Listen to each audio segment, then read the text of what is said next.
Shivatari Shuraga Shava Kayadi Pota Kutu Hable Laira Badi Shivatari Shuraga Shava Kayadi Pota Kutu Hable Inna Kunbana Wat Bahadavanina Kharadi safariye Senja paibana mate kaya panglasu kona badingam dedo Tanjen naribasing wakal fumbang naduna angau bagi matawgum lelhauri Charo kaya changda semga charak palan bikup amada mam kare Hawai kubate haptuna lanteng naribasing Hawai tariye tunggi umbi oi gadaba kaya iram damgi damak Punsi mangliye Hela nang buleto Hela nang buloiro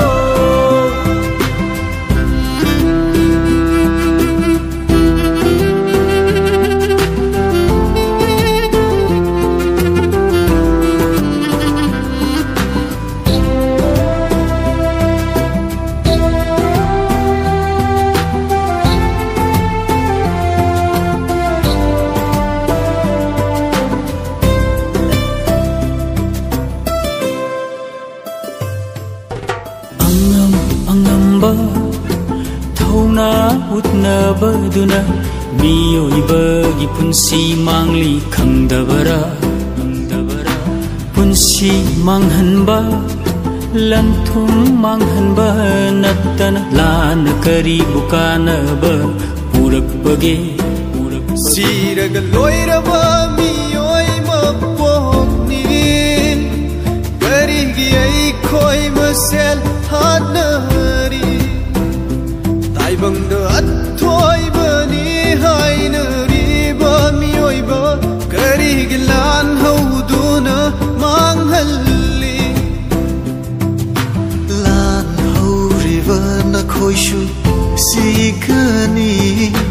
Lan ngakliva makhoishu sigani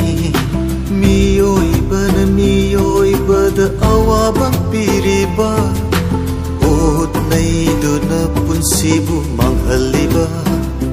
Wakhal tadriba pikliba thawai kaya Hanjin saiteng piriba Mapuroiba kainara mama kaya Mitlu pirang kangdana